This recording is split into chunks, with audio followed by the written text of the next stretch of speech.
Bonjour à tous, bienvenue dans la bulle de la French Touch. Alors, avec un micro et un fil comme ça, j'ai toujours rêvé de faire comme le chanteur des Who, Roger Daltrey. Je sais pas si vous voyez. Il le fait mieux de façon plus spectaculaire. Je suis très heureux et très fier de lancer cette bulle qui est la bulle de la French Touch, de la créativité française. Ça a été dit ce matin, la créativité française et les industries créatives françaises, c'est un combat de puissance, c'est un combat de rayonnement auquel on contribue à l'échelle de BPI France. On a lancé cette initiative, alors on va pas être platiste, d'habitude on pitch la French Touch comme une plateforme, mais là on est passé en 3D, c'est une bulle. Donc sous cette bulle, qu'est-ce qu'on a? Eh ben, ça fait 5 ans qu'on finance les entreprises culturelles et créatives françaises. On a déployé 7 milliards d'euros, on a soutenu 16 000 entreprises. Donc on a un impact qui est systémique, qui est important. Et puis, c'est un objet d'utilité et de financement, cette plateforme et cette bulle, mais c'est surtout, et c'est pour ça que c'est sympa d'être là, c'est une raison d'être ensemble en fait.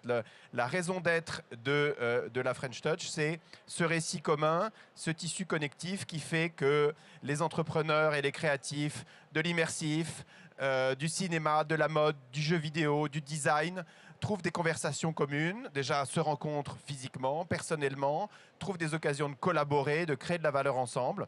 Et donc c'est pour ça que toutes les équipes que je remercie travaillent d'arrache-pied pour construire un programme au Big, à We Are French Touch qui a lieu le 26 novembre prochain à la Maison de la Mutualité et on compte sur vous. Au French Touch rendez-vous à Austin, Texas, à South by Southwest, c'est un peu plus loin, mais on compte sur vous également. C'est donc pour toutes ces raisons qu'on active cette communauté pour porter des messages qui vont être égrenés tout au long de la journée. Ces messages, c'est les grands enjeux transversaux de la créativité française. C'est l'innovation technologique. On va parler d'intelligence artificielle, on va parler de technologie immersive, bien sûr. C'est l'impact positif, on va parler de transition écologique, on va parler d'inclusion, on va parler de diversité, on va parler de nouveaux matériaux. Et le fil rouge de tout ça, ou le fil orange, pour être dans le ton, c'est l'hybridation, la transversalité. Et cette bulle, vous l'avez vu, ce n'est pas une bulle derrière laquelle on se réfugie, et ce n'est pas une bulle fermée, c'est une bulle ouverte. Donc, bon, on a aussi une notion d'humilité et de relativisme qui est que la French Touch n'est pas le seul enjeu de Big, mais en fait, la réalité, c'est qu'elle est connectée à tous les autres grands enjeux. Donc, on a énormément de speakers magnifiques. On ratait Axel Dumas à d'Hermès qui avait évidemment une cravate magnifique sur le banc il y a quelques minutes. Il va y avoir un programme formidable. Allez voir les équipes si vous voulez rater absolument rien de ce qui va se passer. Il y aura des speakers sur le banc, sur l'ampli. Et puis le programme ici va être extrêmement riche. La Touch, elle se croise avec les enjeux de climat, avec les enjeux de technologie, avec les enjeux d'international, bien sûr, de développement des territoires. Donc voilà, on va essayer de passer un bon moment. Encore une fois, cette bulle, elle est à l'image de tout ce qu'on fait. Elle va être utile parce qu'on va donner plein d'informations sur comment créer sa boîte, comment se développer à l'international, comment se financer, etc. On est là pour ça.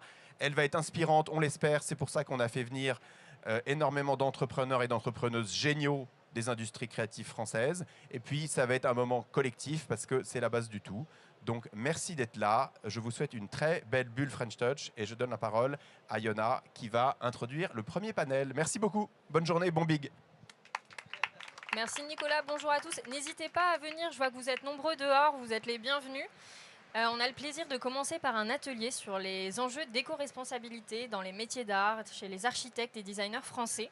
Et j'ai le plaisir d'introduire notamment Jean Amalric, qui est en charge des accélérateurs des industries culturelles et créatives qu'on propose chez BPI France, Quentin Boutouria, qui pilote 2 accélérateurs, ainsi que Léa Garabos et Lelcy Gonçalves, qui vont se présenter. Merci beaucoup. Merci beaucoup, merci Nicolas, merci Yona. Merci pour cette invitation, merci pour l'organisation de ces événements autour de la French Touch.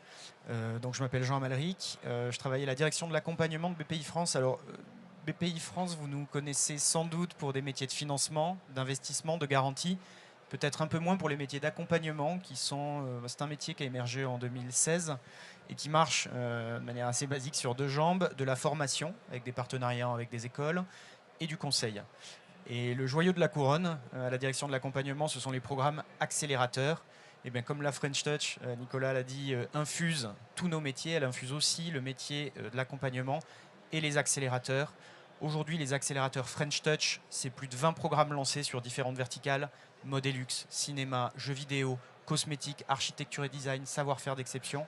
Et c'est plus de 400 dirigeantes et dirigeants accompagnés dans ces dispositifs. Entrée d'union un petit peu avec l'atelier d'aujourd'hui. On prépare la programmation, bien sûr, 2025.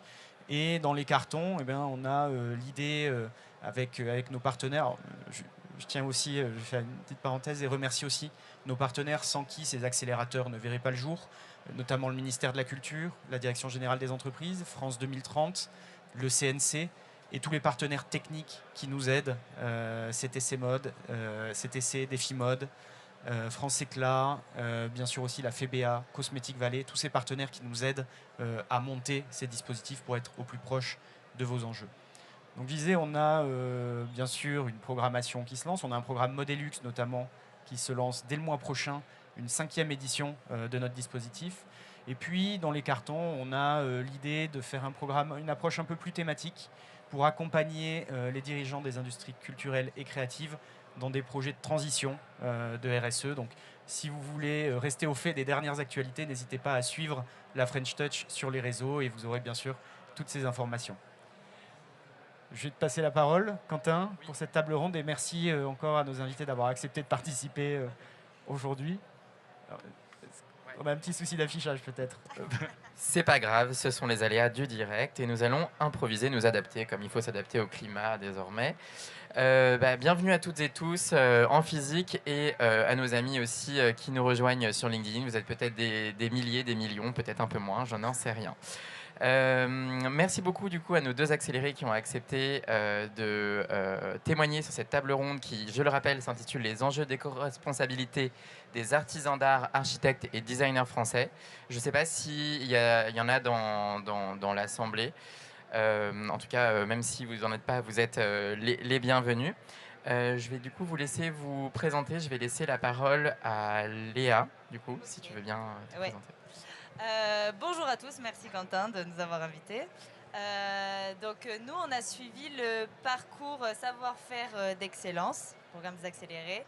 Donc on est l'entreprise Garabos, moi je suis Léa Garabos, je représente l'entreprise. Et on est une entreprise de plâtrerie, plâtrerie staff.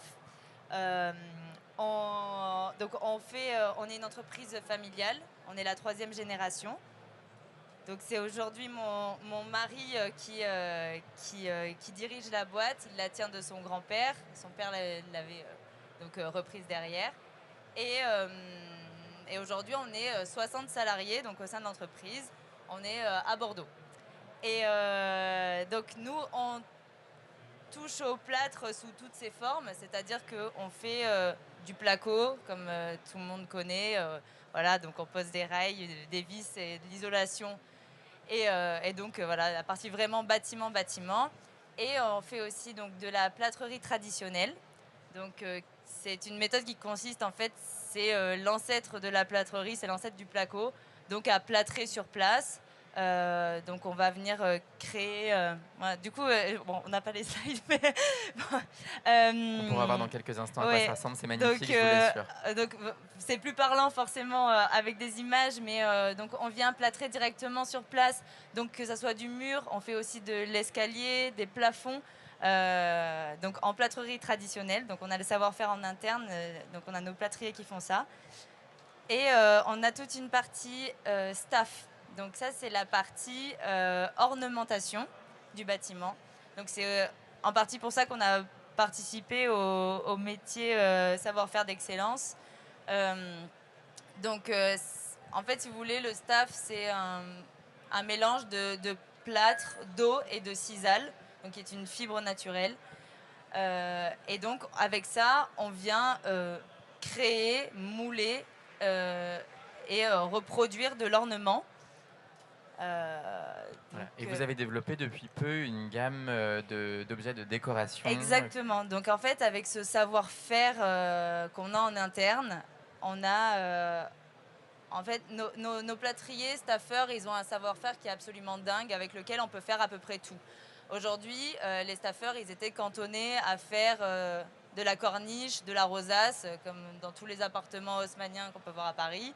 Et c'est vrai qu'on s'est rendu compte qu'avec ce savoir-faire, en fait, on pouvait faire des choses un peu différentes.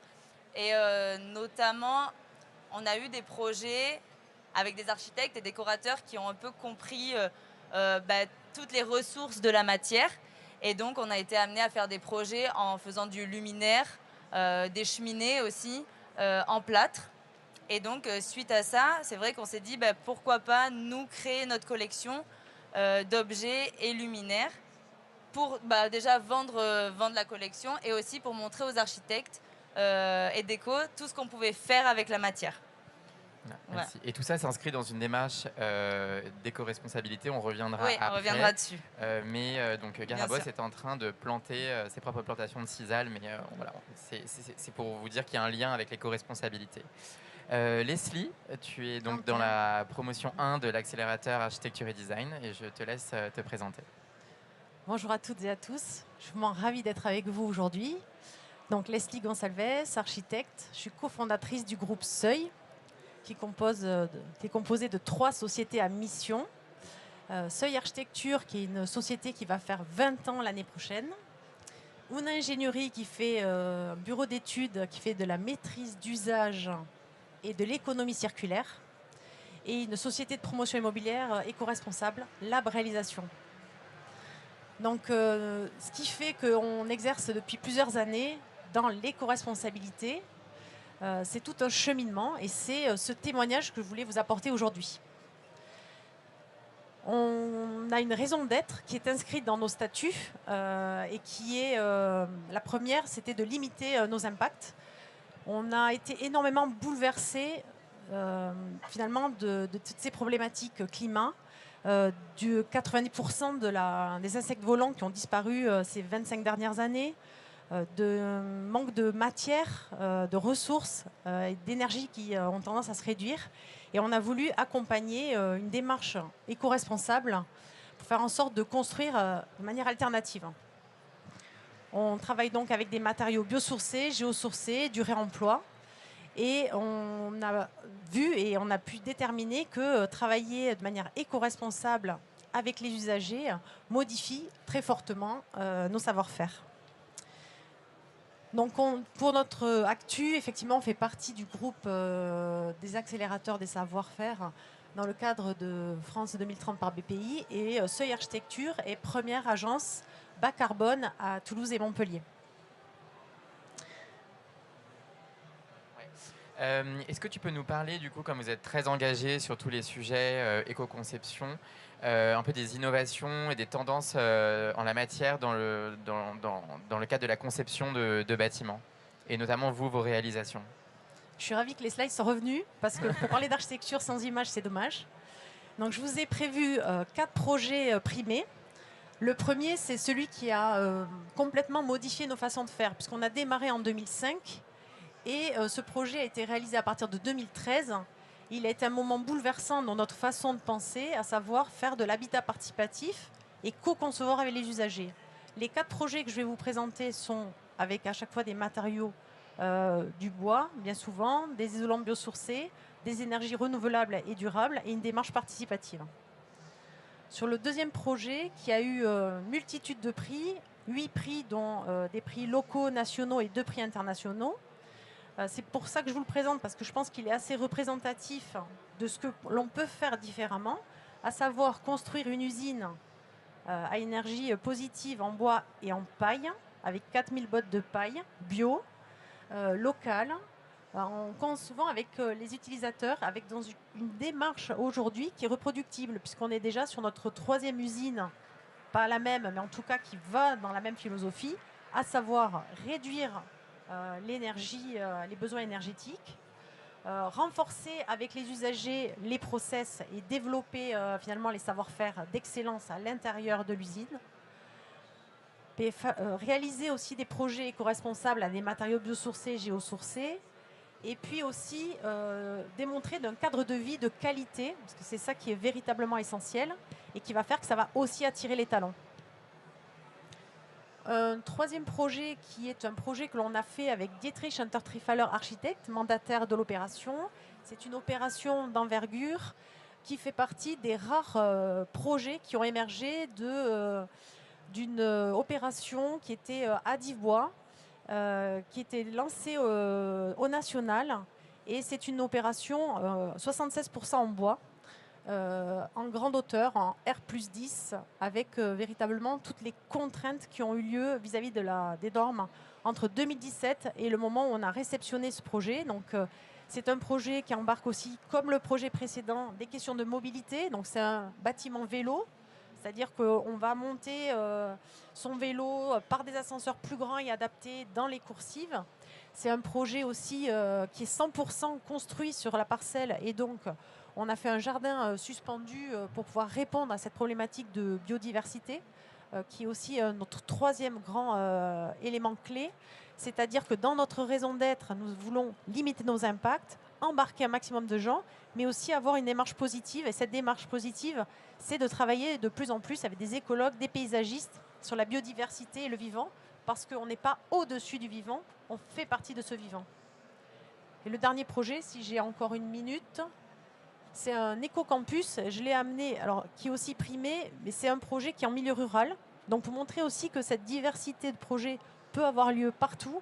Et c'est un éco-campus pour des étudiants, construit en bois, éco-responsable, avec aussi une démarche participative, que ce soit à la conception, pendant le chantier avec un chantier école, et au moment aussi de l'exploitation, puisque 2 ans après, on continue à faire des ateliers, à vérifier que tout aille bien.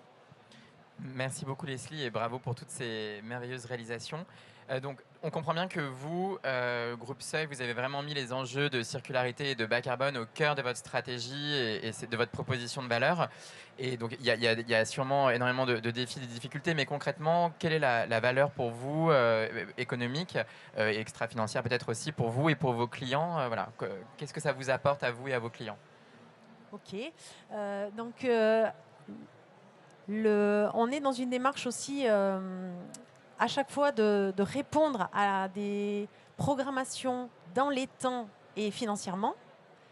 Comme tout le monde, on fait aussi beaucoup de lycées, de collèges, de groupes scolaires et on se rend compte qu'on répond dans la même marché de commande. Et aujourd'hui, on développe aussi à la fois les matériaux biosourcés et géosourcés, mais aussi une démarche d'économie circulaire pour renforcer cette idée qu'on va pouvoir à la fois trouver des ressources ailleurs. Donc je ne sais pas si on peut passer les slides et voir un peu au niveau de Una Engineering, donc, qui est notre bureau d'études. C'est dans l'autre sens, Quentin? C'est là? Dans l'autre côté? Non, j'ai pas. Ah non, un peu plus loin. Ça, c'est moi. Donc en fait, ce bureau d'études, pour nous, c'est une opportunité de démontrer de toutes les... d'une certaine façon de travailler sur l'économie circulaire, le réemploi, etc. Et donc je vous ai amené aussi, donc, sur les slides suivantes, quelques projets d'exemples. On arrive au ministère de la Justice sur un bâtiment existant. Ce bâtiment, on nous demande de le démolir et surtout de ne pas rentrer dedans. On propose donc effectivement de faire une déconstruction sélective. On va, avec les artisans, venir récupérer l'ensemble des éléments. On va soit le revendre, ces matériaux et ces équipements, à travers une boutique éphémère, soit on va pouvoir aussi récupérer des matériaux de réemploi issus et extraits d'autres chantiers. Et on va pouvoir le mettre dans des bâtiments en neuf. Il y avait un deuxième projet, c'est pas grave, ok. Le hall 9 en bas, on est plutôt sur de la rénovation ici, avec aussi cette idée que l'on va déconstruire avec un lot spécifique donc des artisans. Il y a un lot spécifique qui arrive, composé d'un certain nombre de savoir-faire.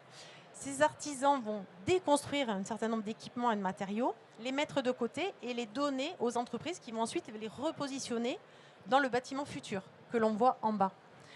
Ce projet va aussi permettre de faire du sourcing et de récupérer des équipements et matériaux d'autres projets ou des stocks dormants.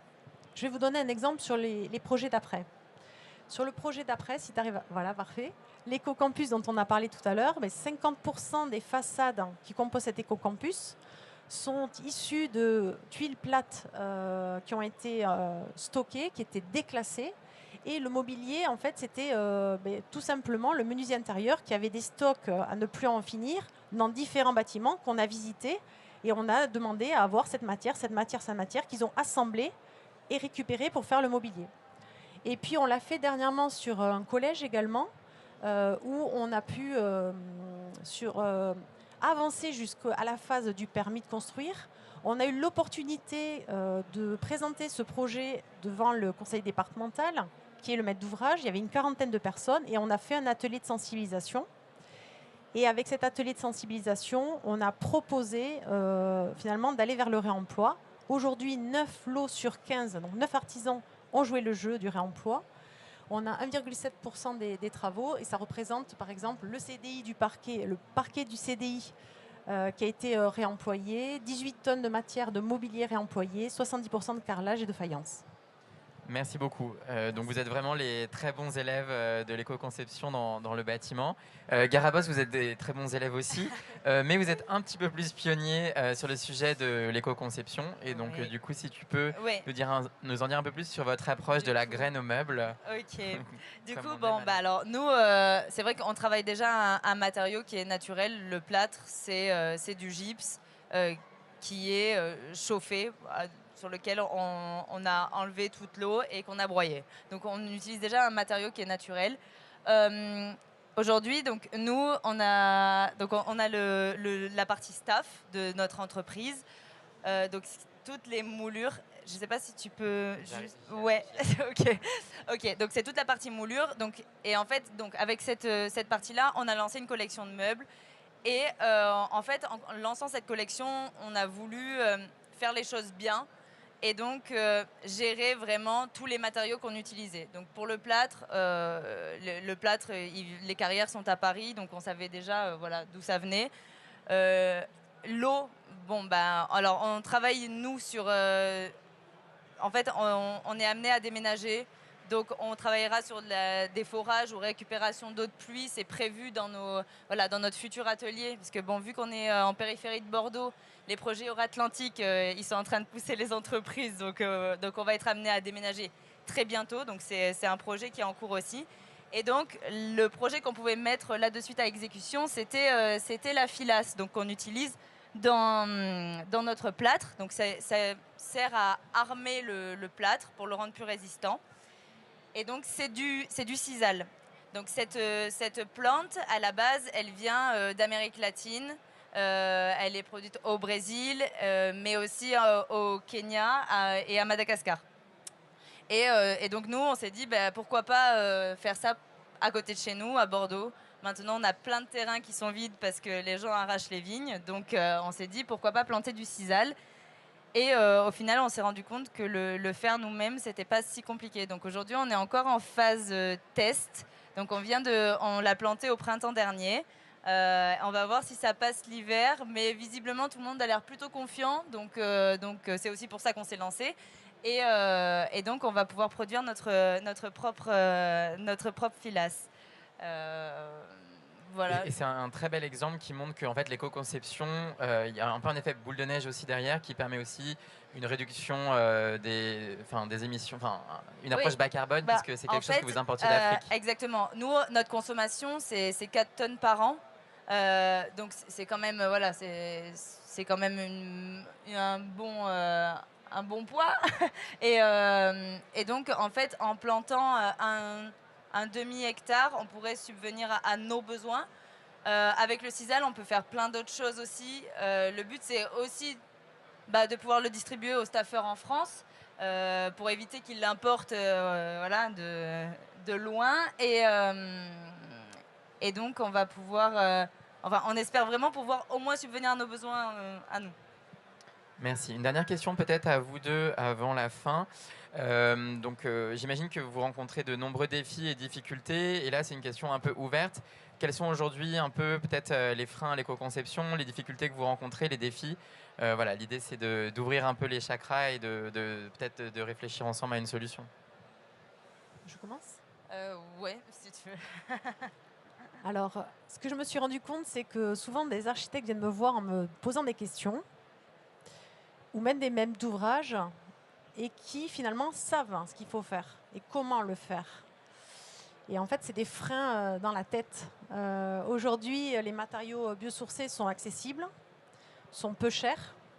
On va dire qu'ils ont rattrapé avec l'augmentation du coût de l'énergie les isolants standards, par exemple. Et donc, il faut juste se dire, OK, je peux me l'autoriser et je m'y mets. C'est vraiment ce qu'il y a à faire. Et cette problématique, elle est générée aussi auprès de mes confrères, des maîtres d'ouvrage, mais aussi de toute la chaîne, le bureau de contrôle, les assureurs, les banques. Tout ça freine encore un peu trop et il faut juste se l'autoriser. Voilà. Ouais.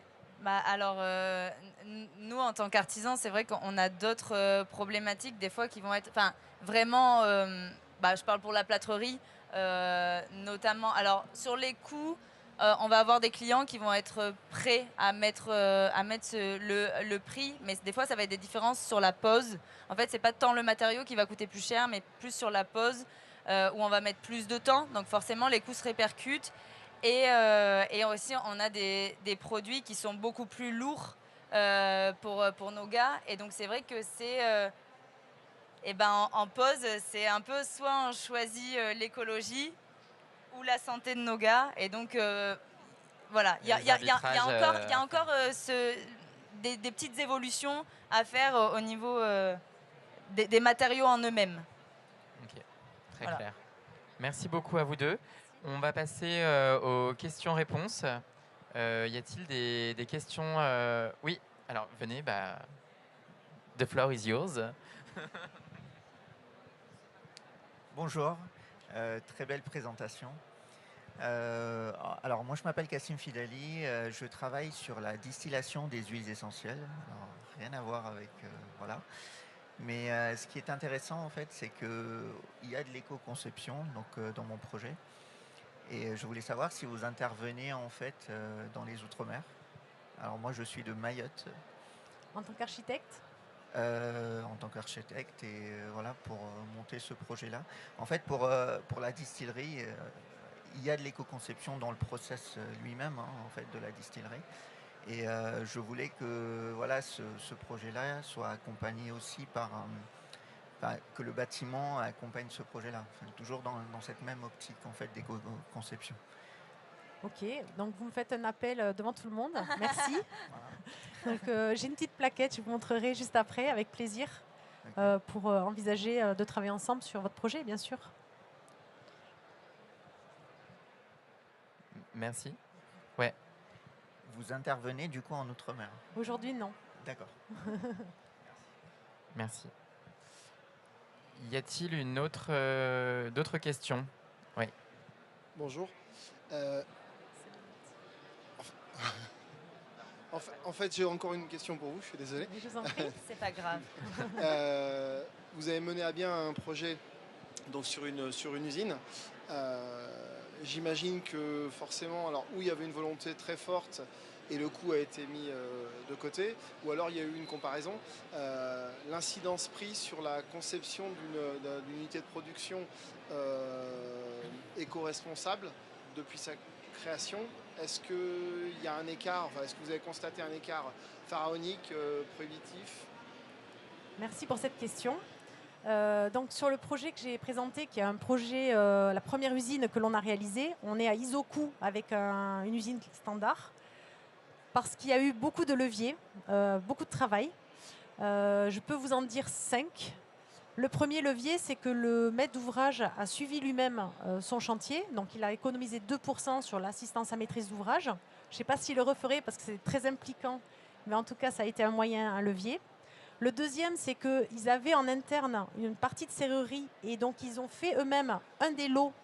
Ils ont gagné 20% sur un des lots de la serrurerie en faisant les escaliers, etc. C'était un deuxième levier. Un troisième levier, c'est que nous avons anticipé le coût global. Donc on n'a pas fait des économies sur le moment, mais à venir avec plusieurs moyens. Le premier, c'est avec des énergies renouvelables et durables, avec un coût un retour sur investissement très rapide, à 5 à 10 ans, avec la géothermie.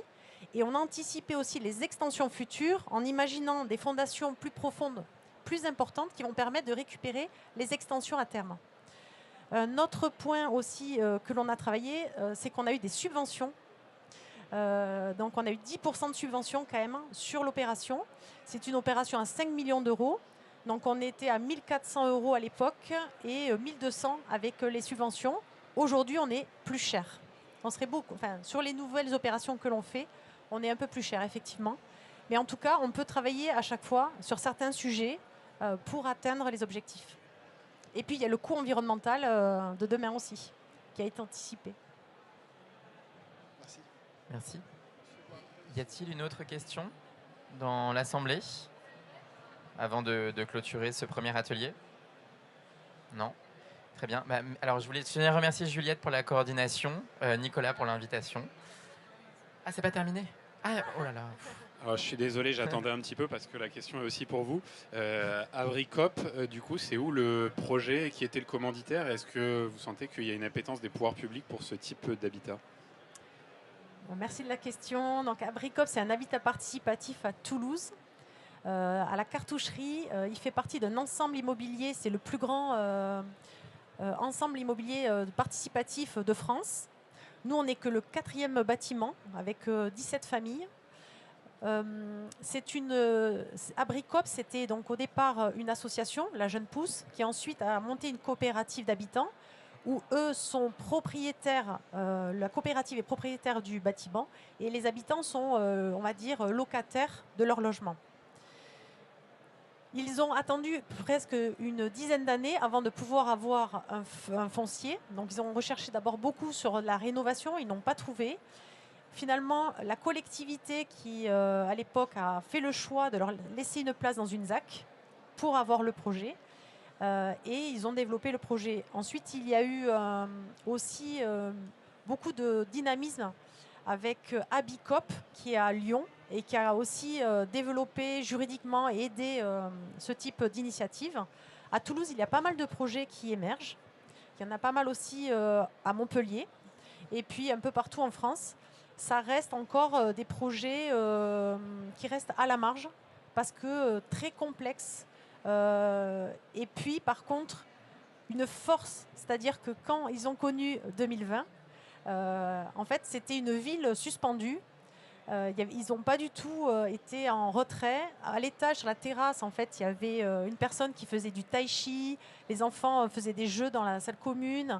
En fait, il y a eu énormément d'entraide. Et en fait, c'est ça aussi, c'est cette résilience de la ville de demain. Donc, c'est quand même effectivement des formes d'habiter qu'il faudrait conserver. Est-ce qu'il y a encore une question? Non. Très bien. Oui, si.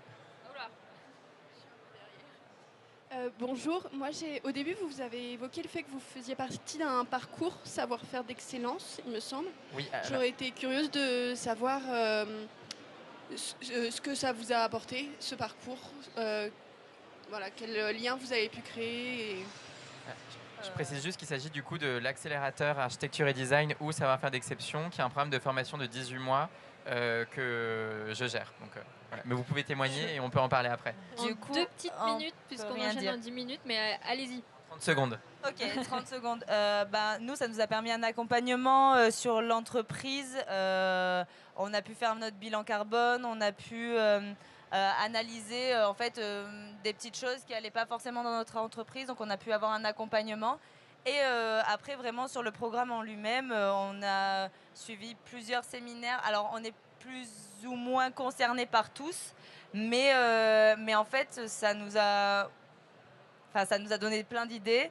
Ça permet aussi de s'auto-analyser sur plein de choses. Et pour nous, ça a été une bonne expérience. Leslie, un mot, parce que sinon, après, on va avoir 3 heures de retard. C'est génial, faut le faire. Voilà, un mot. On rencontre des professionnels qui sont exceptionnels. Pour nous qui sont ici, et donc ça nous tire vers le haut, ça nous donne des idées, on avance. En même temps, on voit que nous aussi, même si on est plus petits, on a aussi le moyen de les faire progresser à eux. Donc c'est du donnant-donnant. Et puis l'encadrement est magnifique, très bienveillant. Merci beaucoup pour tout ça. Merci beaucoup à tous les trois. On va dans des bons restaurants. Merci beaucoup à tous les trois. Merci pour vos questions.